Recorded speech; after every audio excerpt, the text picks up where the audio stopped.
Question from an anonymous seeker. I think Christianity gives people false hope for a better future. Christians seem to have the same problems as everyone else, so why would I want to be one? Well, I would start by lovingly disagreeing with you. I don't think Christianity provides false hope. In fact, I think quite the opposite. I think it provides tremendous hope, and I think hope is a difference maker. I think how do we get through this life with all its trials and tragedies and disappointments without hope? We've got to hope in something.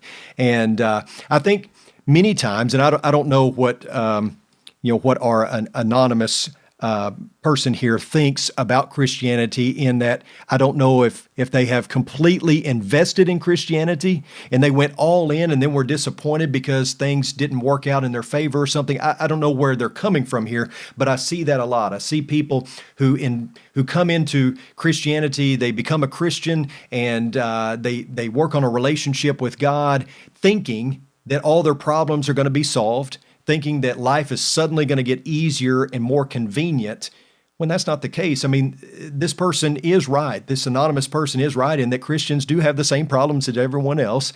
The difference, though, is that we have hope. That when our hope is invested in Jesus Christ, then we know that this life isn't all that there is.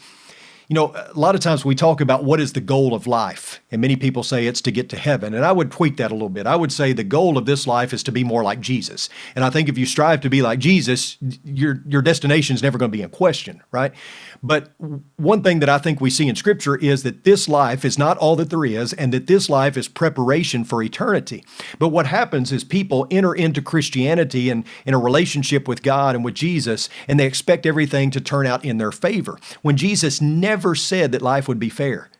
You know, people say, well, life's not fair. Well, whoever said it would be? Jesus certainly didn't. To be a Christian in the first century meant to be persecuted. It didn't mean being a pretty good person. It didn't mean being moral. Being a Christian in the first century was about persecution, possibly, maybe even probably death. And so when it comes to being a follower of Jesus, this is not a life of convenience or comfort. If that's what you're entering into or what you think you're investing in, you're going to be sorely disappointed. And so we come into this relationship understanding that I am investing in something that is bigger than myself and bigger than this life. You can call me crazy. You can choose to live life on your own terms. It's just I believe wholeheartedly in investing in this relationship. And you have that choice too. I mean, everybody has that choice. I mean, at the end of the day, faith is just a decision of the will. I mean, that's what it is. And so you can choose not to invest. I'm going to choose to invest, and I'm going to put my hope in a life that far exceeds this one. That hopefully someday I'll be with God for all eternity, and I'm going to develop that relationship and foster that relationship right here, because I need that to get through this life. There are too many disappointments and heartaches and things like that I'm glad that this life isn't all that there is, and I think hope is the difference maker in all of that. So